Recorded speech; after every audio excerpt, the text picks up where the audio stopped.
All right, so this is the part of the teaching time that we call the Afterburn. So if you have comments or questions, you're welcome to raise your hand. Steve Waffle will go around with the mic. If you're on live stream, Rob Wyatt will take care of the live stream questions. And so go ahead and start raising your hands, all right? And we'll come around. Okay, Ati. Hey, Rabbi. This was a question that I had when you were talking about submission. And I wrote, if we struggle with submission, then what is the next step to achieving it? Is it through trials that will continue to show up until we get there, or is it supposed to be like a continuous act of doing? Because I was kind of self-reflecting, like, okay, do I struggle with submission? And if I do, because I know there's times when I have listened, and then there's times when I haven't, and then I've seen the fruit of that. But ever since then, I feel like I have been doing that. But I know to you, it's that we don't submit. So I was just wondering what the steps were to make sure that we're able to fully do that. Look, I mean, submission is going to always be, all right, how do I want to explain this? Okay, when we all did the color test, right, which was to help with the personality styles and everything, what it was supposed to tell you was, this is the natural, effortless way you respond to life, whatever your primary personality style is. In other words, this is by default, without any effort, the way you respond to stuff. Guess what? Submission is not a natural response. So just like you learned in your personality, anything that you did not have a lot of strength in as far as that type of personality thing, doesn't mean you can't do it. It just means you have to do it with some conscious effort. Okay? So for example, in my case, being that I have 0 blue and 0 white, it doesn't mean I can't be the things that those colors represent. I just have to think about it, right? It's not going to come naturally out of me. Whereas for some of you, you don't have very much red. So when I talked about during the announcements time, the whole idea or prayer time about being able to accept what's going on in the world as it is what it is, that's a very red thought. But if you don't have very much, that's not your default. You have to actually make an effort to think of something as accepting it as it is what it is. Because the other part of you by default may be saying, no, but it's wrong and it needs to be fixed and I don't like it. But sometimes you just need to say, but it is what it is. But if it's not a natural thing, it's not that you can't do it, you just have to make some effort. Well, guess what? Submission is exactly like that. You will always have a little bit of a struggle. After practicing, you'll get better at it. I can practice and get much better at blue things and white things, whatever the colors, right? I can get better at them so that they become more easy and natural to me, but they're still not my default natural response. Well, the same thing with submission. Submission will never likely be your default natural response. You always need to be consciously aware that when you don't like and don't want, but that person who has appropriate authority tells you this is the way it is, you need to learn to respond with a submissive response, which means that you have to make some level of effort. After a while, maybe it'll be less effort. In the beginning, it may be a lot more effort, but you will never get beyond that. It'd be like telling an alcoholic, you will never have that desire ever again. Now, there are a few people I know who have told me that once it was taken away from them, it really was taken away from them as far as a miraculous intervention, and that can happen occasionally. But generally speaking, we do not have in us as flesh a natural submission. Okay, so my answer to you is, you may be doing better. You may continue to do better. Do not get complacent with it because it's not natural to all of us or to any of us to just be submissive. It's something you have to think about, okay? And so Abba will kind of give you a little poke when you don't do it and may let it blow up in your face when you have a little slippage, but you have to allow for that. That may happen. But as we get good at it, don't think that now I am submissive.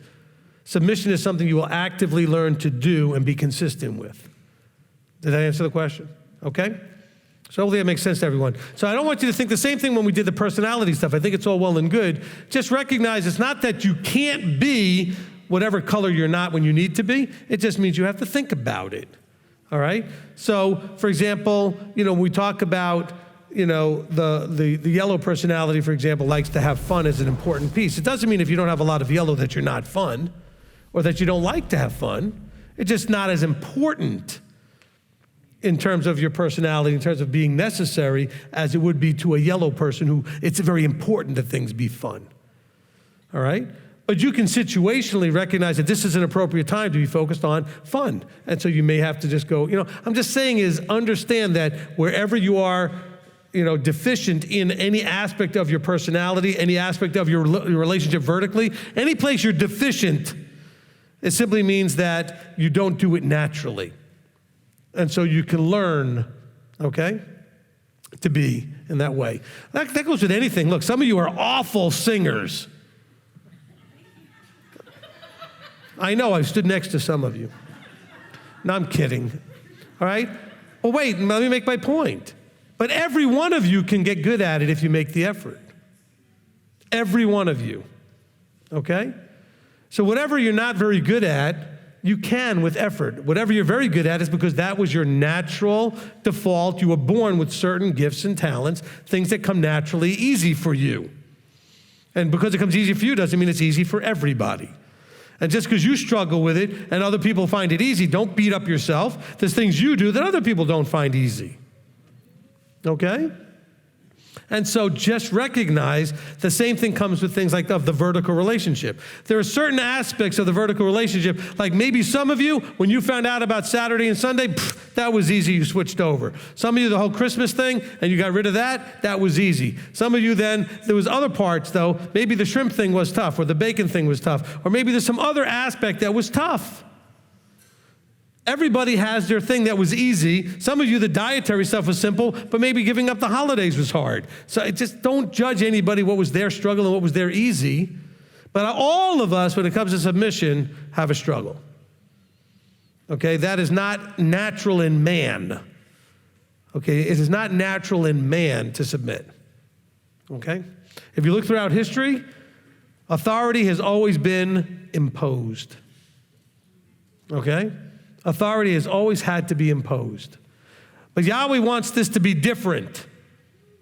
He wants it to be voluntary. He wants you to choose submission. That's powerful, okay? And we choose it because we trust him. See, why would you submit? Because submitting requires an awful lot of trust, otherwise you could be in all kinds of trouble. But if you trust, submission should be easy. If you have the right relationship with your children and you've demonstrated to your children that you're trustworthy, then you should be able to look that child in the eye when you say something that they don't want to do or whatever and say, I need you to trust me. And over time, they'll learn that trusting works if you are trustworthy. Problem is we're not always trustworthy. But he is, and he's the one demanding that we learn how to be submissive because he is always trustworthy. He will never fail you. And therefore, trustworthiness and the fact that you know that he is who he is should make it easy for us, if we could just grab a hold of it, to actually submit. Problem is, you don't get to work directly with him. He puts a structure out there with flawed human beings. That's where we run into our problem. Okay, they had to listen to Abraham, those who were under his authority. They had to listen to Moses. They had to listen to whoever it was all the way along the way. Even you see Paul dealing with this with his congregations. They didn't listen to him all the time. He had to go, what are you doing? I never told you guys to do that. Because it's not natural for us by default to just submit. All right, next question. Well, I was not going to ask a question about submission, but since my dear sweetheart here brought it up, I do have a question about submission. So is it okay if we women are under authority, obviously our husbands, and then obviously to you, but if you are given something that you're supposed to do, is it okay to ask questions about? No, asking questions is not a submission problem. Discussing is not a submission problem. Okay? Let me show you submission. You know what submission is? Abraham, in the Torah portion about Sodom and Gomorrah, Abraham said, can I ask you a question? I want to be respectful. He says to Yahweh, he says, what if there was 100 righteous? Would you still destroy the city? But notice that once it gets down to the decision, Yahweh ends the conversation Abraham is no longer arguing or discussing or asking questions. Okay? The same thing happened with Moses. Moses had to say, Yahweh was enraged with me for your sake and said, enough of this. I've made a decision. So women, if your husband's made a decision, don't argue with the decision. You can ask questions if you want to understand, etc., but be respectful of the fact that it's his authority to make the decision. So it's not that you just have to be completely, a voiceless whatever. I mean, you are very valued, I don't know the word I'm looking for, partner, in that your opinion and the information that Abba may have given you should be useful and important to the husband to hear it. Okay? But you have to recognize that you're not there to try to force and change the mind of your husband, but you can ask to understand so you can understand. And husbands, you should make sure that you've done the effort to help them to understand. Okay? But ladies, he may choose to stop giving you that information if all you're going to do is argue. If every time I try to explain to you, you're going to debate with me, I may just stop explaining to you. That's fair. But if you're just literally trying to understand without any combativeness, I'll explain to you till the cows come home, that's fine. Do you understand what I'm saying? But ladies, you don't generally do that. You're asking questions looking for an area to poke a hole in to try to get what you want, to try to help them see where they're wrong. And so you're probing for an opening. That's different than just trying to understand. Okay? All right? Thank you, Rabbi. You're welcome. When you were talking about looking at the witnesses to take better actions, should we women look at female witnesses? In Scripture? Torah? Absolutely. Yeah, absolutely. Okay, you have lots of witnesses. I mean, not as many as the men do, because the women are not as visibly interacting. Okay, they're more in the background often. But, we got to see what Chava did in the garden. We get to see Sarah sort of thinking it's funny when Yahweh said she would have a baby, And, I mean, we get to see some things. We get to see some very good examples, like with Ruth. You get to see some pretty bad examples with Jezebel. I mean, we get to see some examples of things that you can learn from. Okay? Okay, good. And the last question I had, Psalm 119, 143. When it says, distress and anguish have found me, your commands are my delight. Would you say that there's kind of a solution or a good way to overcome a spirit of anguish or depression or any of that will be to delight in his Torah and his commands? All right, let me be more specific, though, than just letting it be that. The answer is yes, but let me just kind of make it more clear. I have tried to tell you this a lot over the last short period of time. When the challenges are in your life, the solution is bring reality into it. Okay? So this is the part of the Torah what I'm talking about. So when you're in a place of distress and anguish, bring in the reality that Yah is in control.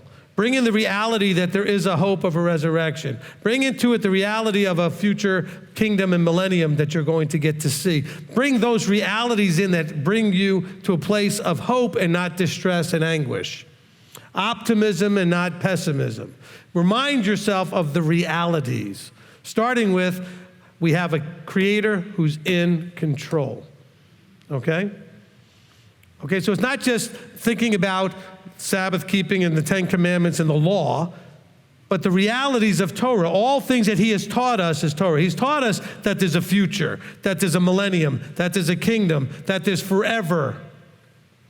So bring those realities in. Torah is not just thou shalt not and thou shalt. It's the teachings and the instructions from above. That's the Torah. And in those teachings, we're given a hope. So bring that reality in. It will help you with your distress and your anguish. Okay? Next question. Shabbat Shalom, Rabbi. Shabbat Shalom. I love your hammer, and I love how you know when to take off the velvet glove. I just wanted to say that. Wow, I didn't even know I had any velvet gloves. Yes, you do. I got a couple of things, and you mentioned us looking at the scriptures and seeing ourselves in them. And so when we were going over, when you went over Psalm 119, 136, my question was, How do we arrive at that feeling, that rivers of water run down my eyes because men do not keep your Torah? And so I asked myself, how do you get there?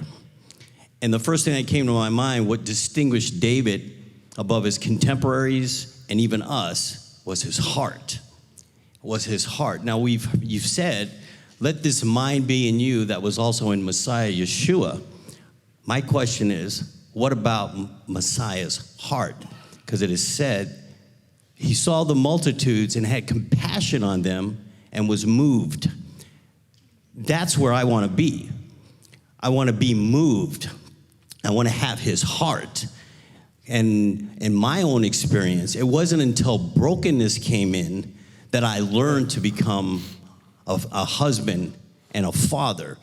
And Yahweh used that brokenness to change my heart, which changed my mind, which changed my life, which allowed me to be humble, to be gaining humility, and to be teachable. I struggled with a lot of anger and pride and a lot of other stuff too. But it was through brokenness that was accomplished. And I see that in David. Psalm 51 came before Psalm 119. Right. So. Amen.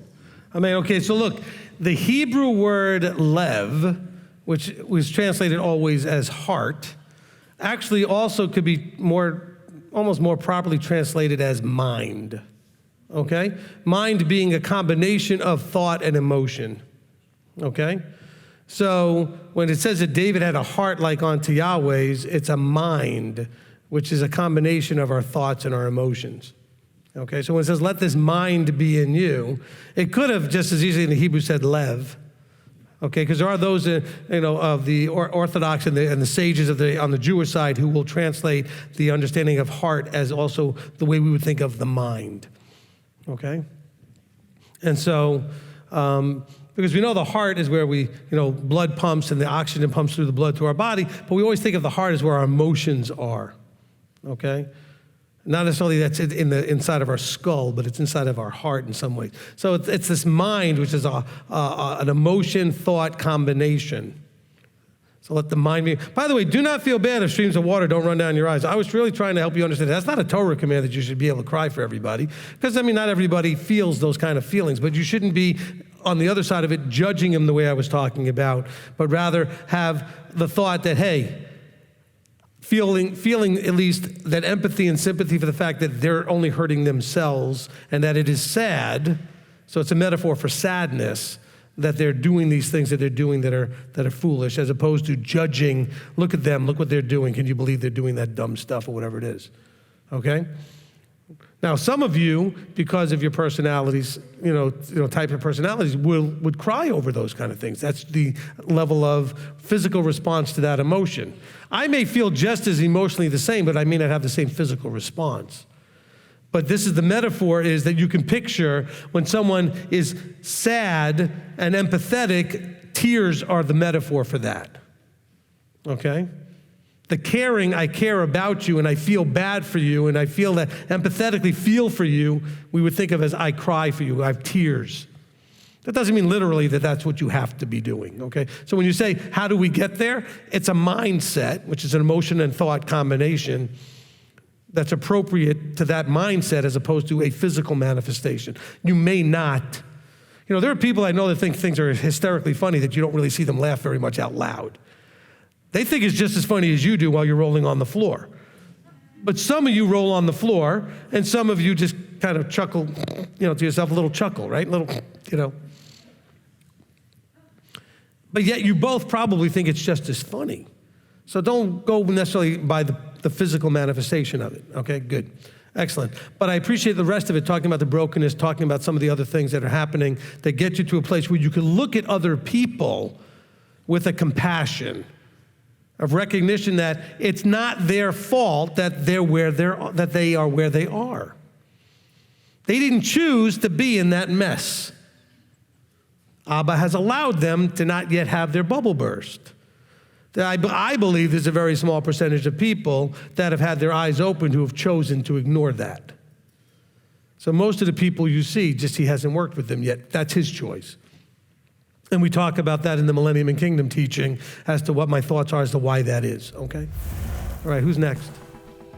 Mr. Steve. I didn't know where to start now. Everybody went all over the place, but I'm going to share something. You talked about... We only covered 8 verses, Steve, so Okay. we didn't go all over the place. You talked about Torah's love. So remember that little cartoon used to be in the thing, Love Is? Kind of, okay, maybe before your time. Oh, wait a minute. So to me, love is... You're not that much older than me, Steve. I was around before dirt. That's okay. Love is Torah to me, and then within it tells us how to demonstrate it. However, everyone wants to decide where the line is, and then when somebody's not willing to submit to our definition of what Torah is, then that's when we pass judgment on them, and we are so anxious to tell the world how they're not following Torah. But to me, it's required to build a relationship in order for me to have that ability to speak into, say, Kip's life and say, hey, Kip. But it's not for us to decide how much I can speak into his life. It's for Kip to decide how much I can speak into his life. Right. Well, look, and by the way, I want to just say this real quickly. That's a potentially problematic Christianized mindset. Okay, the idea of speaking into someone's life. All right? That's a term you hear on Sunday a lot. All right? It is not our jobs to, I don't even know what that means, okay? I was not raised with that phrase. Okay. I'm not asking you to explain it. I know what you mean now. What I'm saying is, if you have a relationship, in that relationship, you can edify each other, you can admonish each other, you can do whatever that relationship allows you to do. The speaking into can get you into all kinds of trouble, as some of us have had our lives really in terrible disarray because somebody spoke into it, quote unquote, and we acted upon it, and the next thing you know, we were in a disaster. Okay? And so I've listened and counseled some people who had a good chunk of their life because somebody spoke something and they listened to it. Especially when it came from, the Lord told me to tell you. Okay? So let's be careful with this speaking into people's lives thing, okay? I'm not for that behavior. If you have a right relationship, you just talk to each other, you can encourage each other. You can maybe say, hey, I've seen something that is a little concerning, maybe you want to be aware of it or whatever. But don't do this, the Lord has a message for you. You got a husband in your future, you got a wife in your future, you got this, you got that. We're not crystal ball reading, tea leaving, tarot card reading people here, okay? And don't tell me you had a dream or whatever it is. Leave them alone. Let's not do that stuff. Because if you're wrong, you are going to have people that, for whatever reason, are going to like what you said, act upon what you said, and now their life is going to be whatever it's going to be based on what you said. And I don't think you really want that responsibility. Okay? Next. All right. And then you talked about his righteousness. Can you cover how most people believe they're entitled to his righteousness and it's going to be imputed on them? Yeah, I mean, look, I think the best way that I explain this is that your righteousness, which ultimately, I don't think the verse really explains this well. Ultimately, meaning when it comes down to getting into the kingdom or not, your righteousness is like filthy rags. But also, if you read the verse, and I have to go back and look at the context of it, what you think is righteousness is considered to him to be filthy rags. So let's be careful if he's just saying your actual righteousness is like filthy rags, so that's a waste of time, or just your decision of what's righteous might as well be like filthy rags, okay? But the bottom line is, no matter how righteous you actually are, you've sinned enough that when you get in my metaphor, I talk about your walk is what gets you to the door to the kingdom, metaphorically. There's no door. There's no a real door. You get to the kingdom, there's a door and it's locked type of thing. But let's in the picture, the metaphor, you're at the door to the kingdom. Now your righteousness only got you to the door. But because you have sinned and your garment is basically stained, even though it could be clean, right? Washed with the blood, it's clean. Okay? But it's been stained by everything, dumb thing you've done in your life. And so you're not in a pure white, clean garment to go through the door. That's when his perfect righteousness is given over to you so that you can go through the door. You, however, will never get to the door without your righteousness. You have to do right things. That's all righteousness means. It doesn't mean you're such a great and wonderful person. It means you did right things. And every time you do something right, it takes you one step closer to the door. And every time you do something dumb, it takes you a direction away from the door. That's why you have to teshuvah and get back on the path going towards the door. Does that make sense? Is that simple enough? But it's your doing right things that gets you there. That's all that's left at that point, is to have his righteousness imputed to you so that you can go through the door. If it was done before that, then you wouldn't have to do anything. There would be no point to you doing anything. But you have to, because it's you that has to walk to the door. Okay? Thank you for asking the questions. We don't always get to mention that every time, but that's such a good reaffirmation of that point. And by the way, do not confuse this with salvation. Without salvation, the door would never open. No matter what you did, no matter what imputed, whatever, it wouldn't make any difference. If Yeshua hadn't paid the price, it'd be thank you for showing up, but death is your problem. You're going to now die. There is no forever. There is no life after. There's nothing. The salvation he made possible is the only reason why the door can even be gone through. Okay, he is the door that takes you to pass from death into life. Okay? So that's where, so people say, well, what's the whole salvation thing? That's the salvation thing. There would not be a door into life if he hadn't done what he did. You would just live, and then you would die. End of story.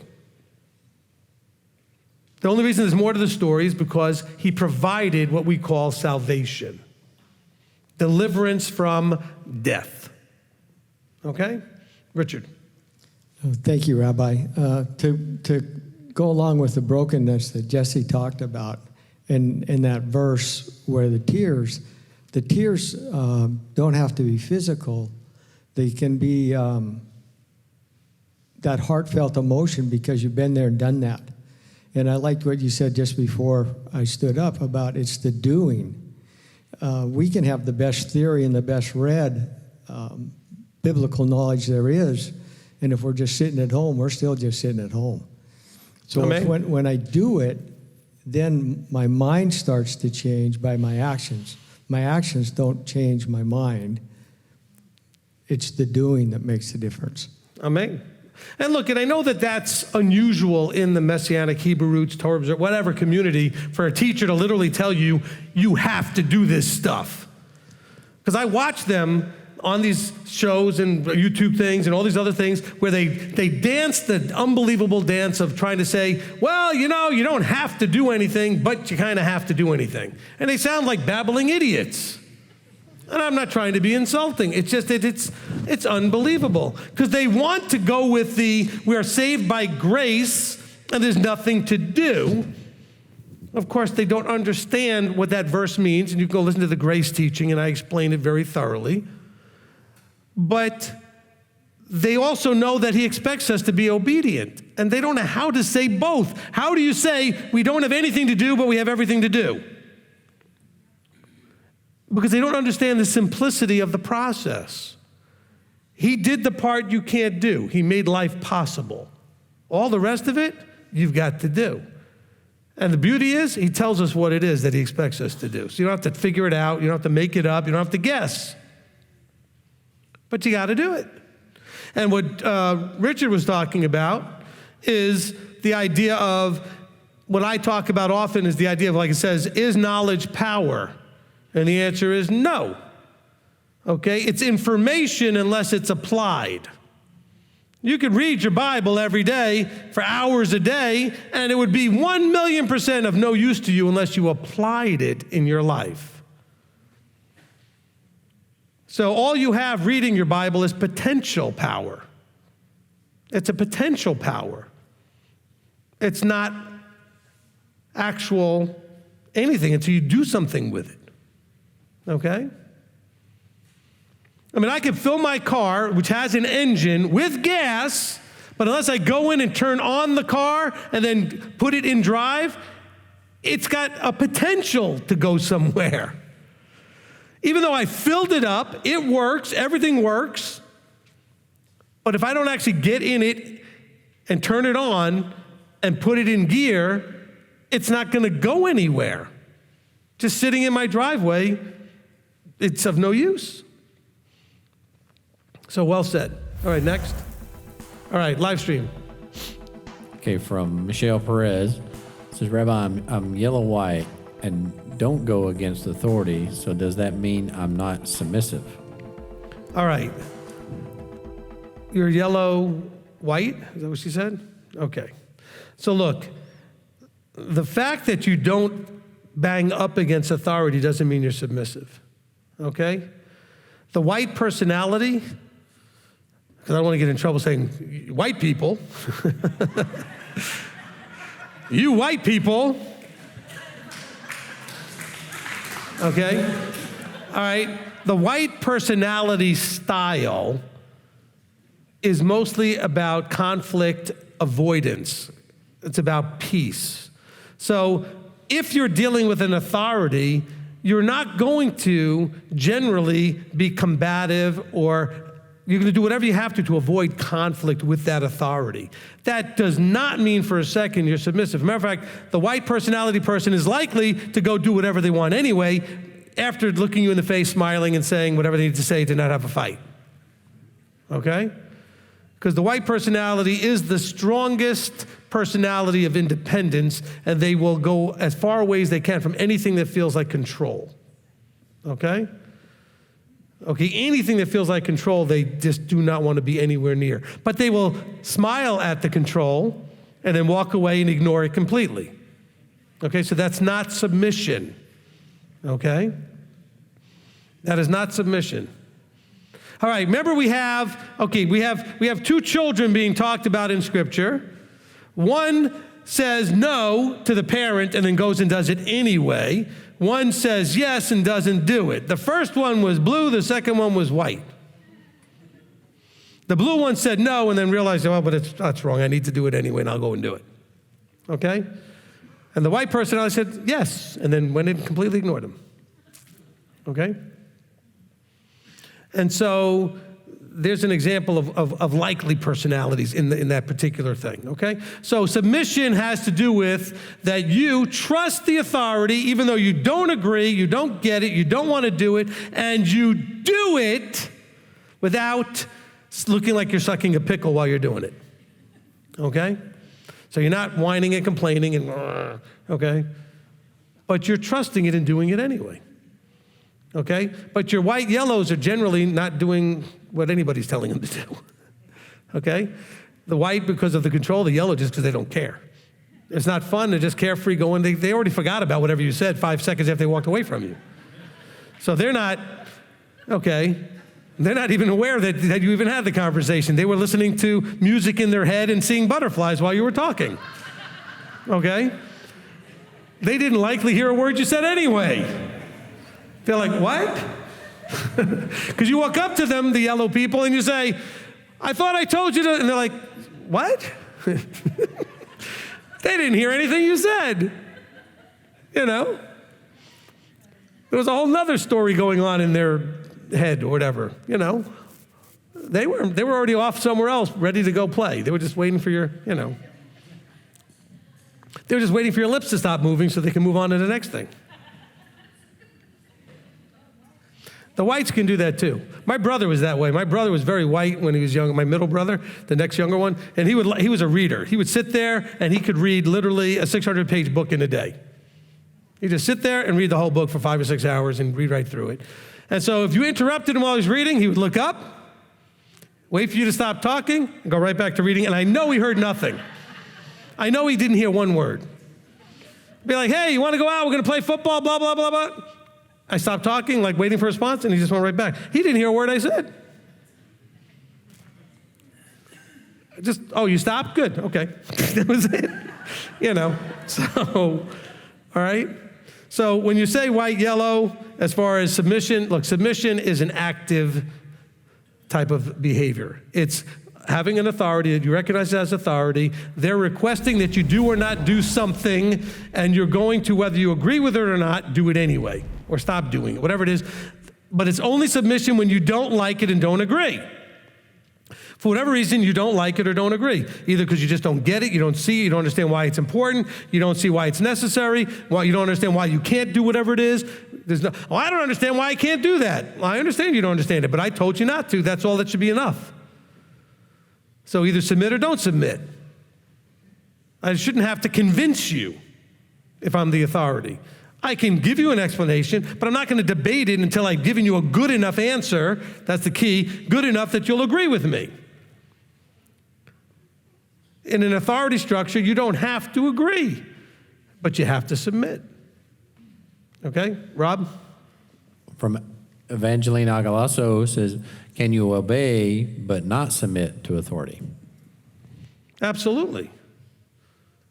Absolutely. Look, when it talks about those in the desert even, a lot of them obeyed, but their heart was wrong. They didn't obey for the right reasons.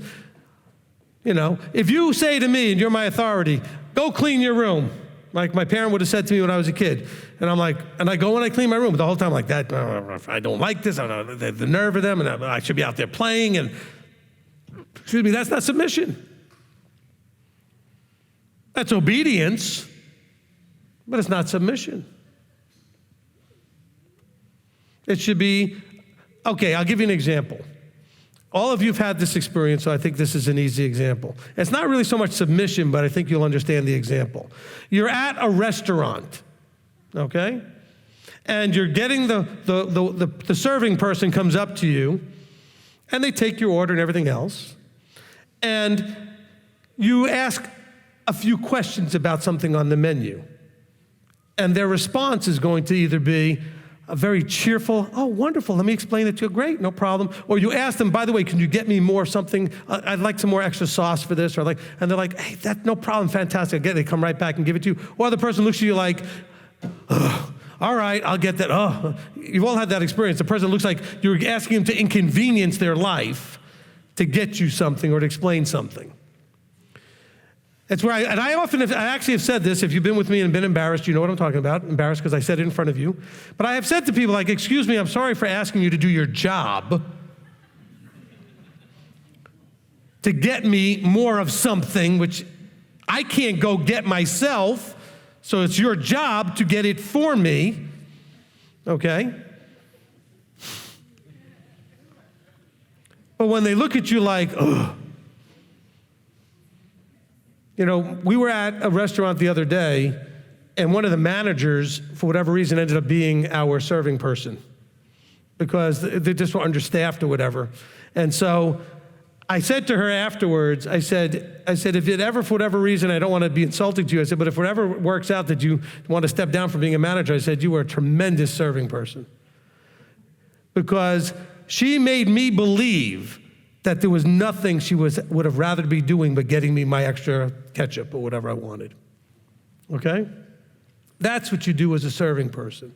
Now, I'm sure it was not the truth, that there was nothing she'd rather be doing. But she convinced me that she understood that her job was to make my experience seamless and enjoyable, okay? And if I'm walking around wondering, where did that person disappear to that I need another refill on my drink or whatever I need, that's not helping my enjoyment, right? So submission is the attitude. So you've all had wait staff when you're at a restaurant with different attitudes. And you know how wonderful it was to have the one that just made it a delight to have them there? That's the submission. That's what submission looks like, okay? A delight to go get you whatever you want in any way you want, to take care of it. Hey, for them, it's never a problem, right? Whatever you ask for, they're like, no problem. I'll go get it done. No problem. I'll go take care of this. No problem. By the way, some of you have wait staff like that. They say, no problem, disappear, and it's an hour before they come back with your thing. That's like the one who said yes, but then didn't do it. And then they walk by, and they're like, you're like, and they're like, oh, yeah. And then they disappear for another 15 minutes. Okay? These are examples of what submission looks like or doesn't look like. So does that make sense? Does it give you a picture now? Okay?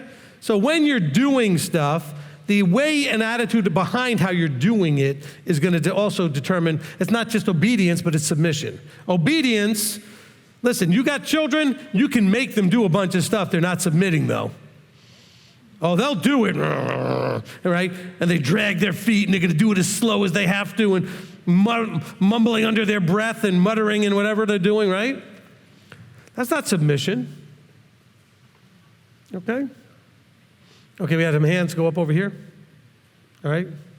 It's on. Go ahead. I wanted to, so when you first started talking about submission, you said about how the Israelites when they were being through the desert or wilderness, but that's it though. That's it. That's why they couldn't go into the promised land. That's right. It's because they were being obedient. They were going everywhere, lost, but they weren't submission. Right. Exactly. Okay. So obedience doesn't equal submission. Okay. How you're obedient determines whether or not it's submission. Okay? Okay, from Kelly Lutz, says, in regards to submission, how is a wife supposed to submit to a non-Torah-observant husband? He is open to Torah, but doesn't want to commit. I want to submit to a proper authority.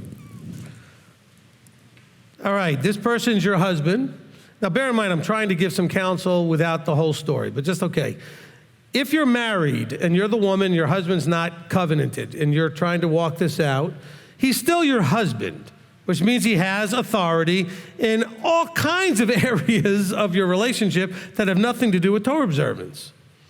And so you need to submit. The only challenge will come when he looks at you and is trying to get you to do something that breaks Torah.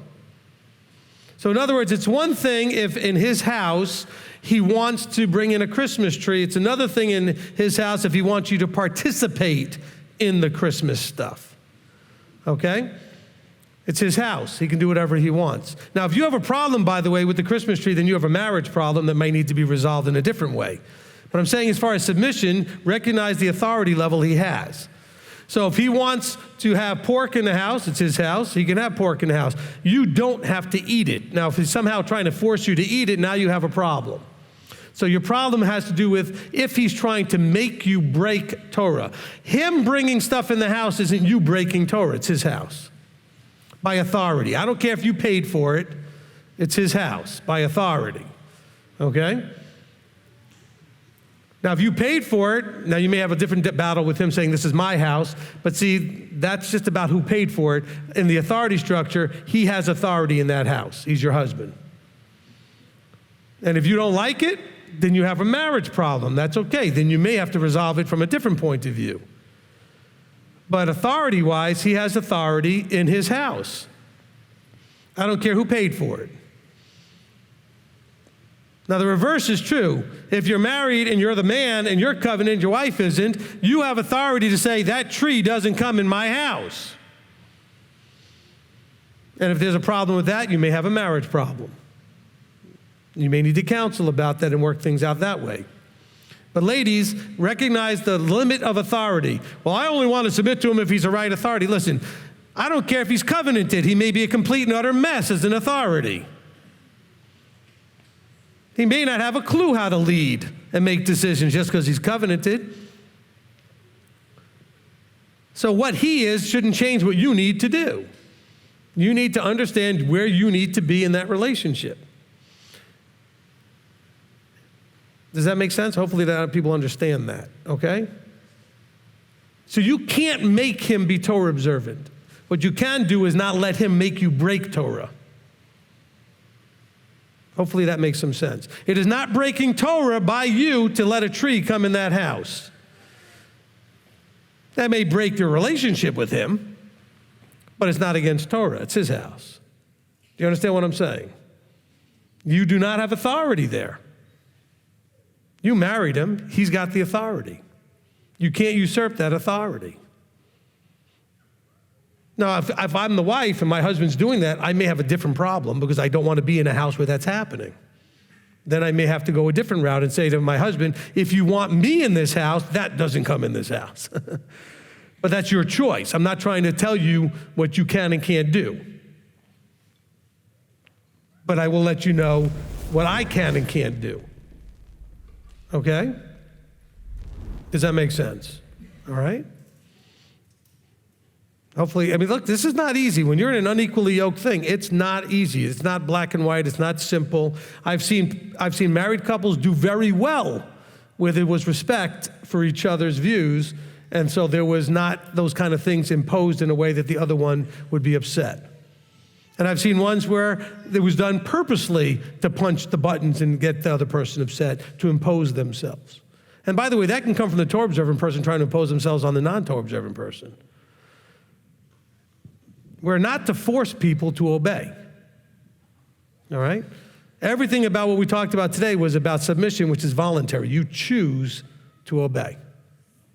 All right? Next question, Rob. Okay, from Stephanie Henderson. This question, verse 136. How can I better learn to get off the judgment seat when I go outside and hear people using his name in a vulgar way so fluidly? Okay, so I'm going to be very red with you right this second. So what? Why does it bother you what they're doing? Now, I understand the streaming tears and disappointment, but I mean, why would you judge them? You were them on some level. Maybe you didn't do that specific thing, but you did stuff. But now you have eyes open and you stop doing whatever that stuff was. But he's allowing them to do that. It's happening all over the planet all the time. It's his problem, not yours. But if I walk outside and see people using his name in some way I don't think is appropriate, I simply go, okay, that's just a little reminder that I don't want to do that. I'm not going to judge them for doing it, but it will remind me that that's what it sounds like when I used to do things like that. I'm glad I don't do that anymore.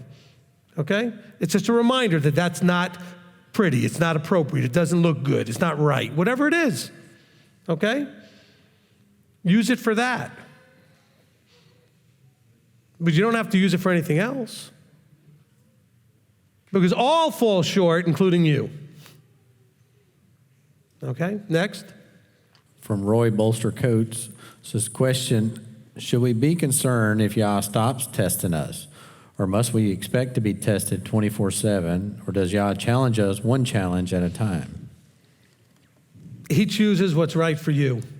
He may give you a break for a period of time. He may give you a bunch in a row, bang, bang, bang, bang, bang in a row. He may pile a bunch on all at one time, all together in one big lump. He may give you a couple of small ones and a bit. It's all him and you and figuring out. He knows what you need at the time, okay? So there's no one size fits all with that, all right? And by the way, some of you may think, but it's too much, I can't handle it. You can handle it. You just don't know you can handle it. All right? He hasn't put you through anything you can't handle. You can get there. Next. Okay, from Michelle Perez, question, verse 136. If we have a sister or brother that is becoming toxic to a point of not guarding the Torah, should we ignore them? I think you probably just answered that one.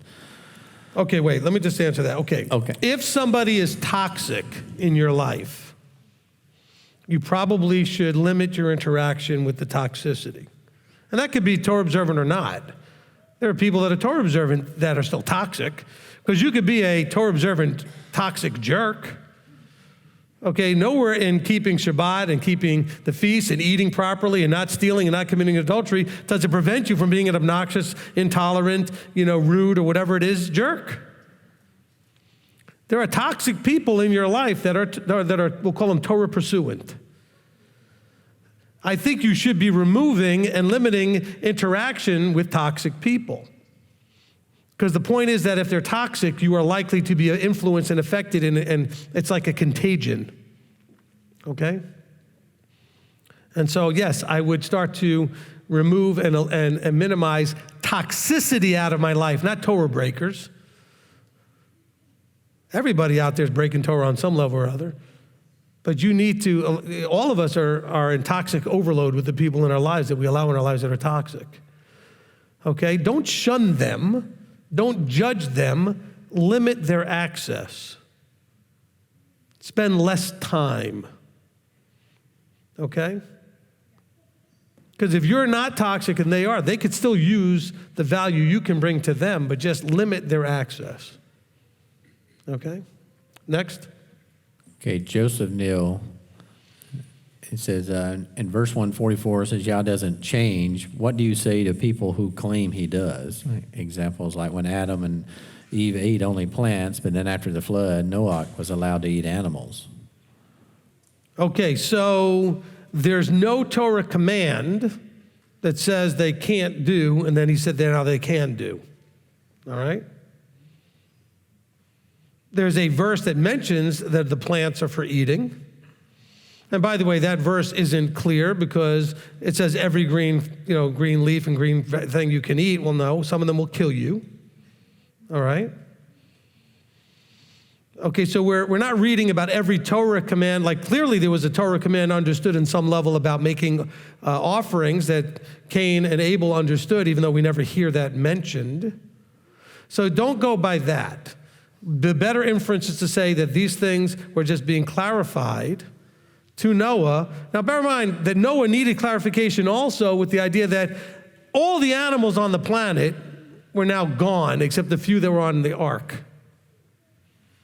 So he might not have known whether or not it was okay to start eating them, knowing that there was a limited supply of these things or how that was supposed to work.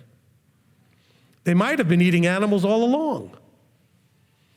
Okay, just because it doesn't mention it doesn't mean Yahweh changed. Okay? And by the way, the clarity that we really need is Yahweh nowhere says prior to Noah that it was wrong to eat the animals. You see what I'm saying? The change would be something that is wrong is now okay. Or something that is right is now no longer okay. So you don't see that happening between, it's still okay to be a vegetarian or eat vegetables when you get to Noah. And now he's being told it's okay to eat animals where it was never told that it wasn't okay. So there's no change there. It's additional information that might not have been clear. Look, you have an additional information given to Peter with the sheet. He's under the impression that he can't go to Gentiles. And he has a vision saying, no, it's okay to go to Gentiles. There never was a law from the Creator saying you can't go to Gentiles. There was a clarification of something. Okay? So additional information that clarifies something is not change. Saying something was wrong is now right, that's change. Saying that something that's right is now wrong, that's change. Okay? And as far as how do I deal with people that say Yahweh changes, I don't argue with people. I was on an airplane, I've told the story. I'm sitting next to a guy who was a pastor from Atlanta, somewhere like that area. And at some point, finally near the end of our flight, we started talking, and I used that little series of questions. I said, well, does God change? He said, yes. I said, okay, what else you want to talk about? I wasn't going to argue. I realized there was no place to go. You would probably have argued.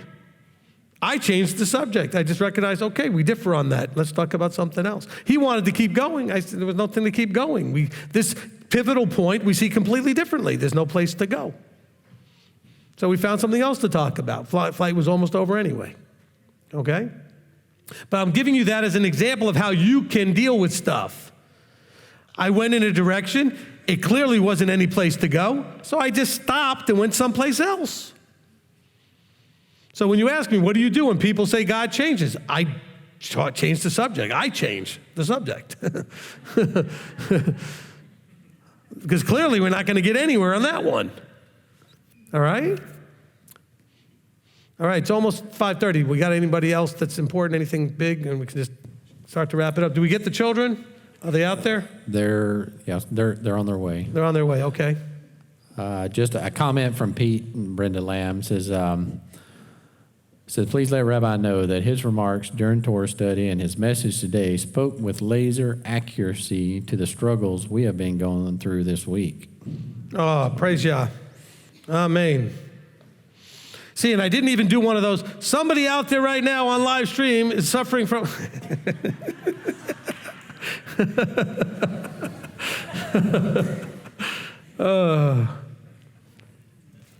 whose initials are PL, for Pete Lamb. Okay. All right, so we're going to go ahead and wrap this up.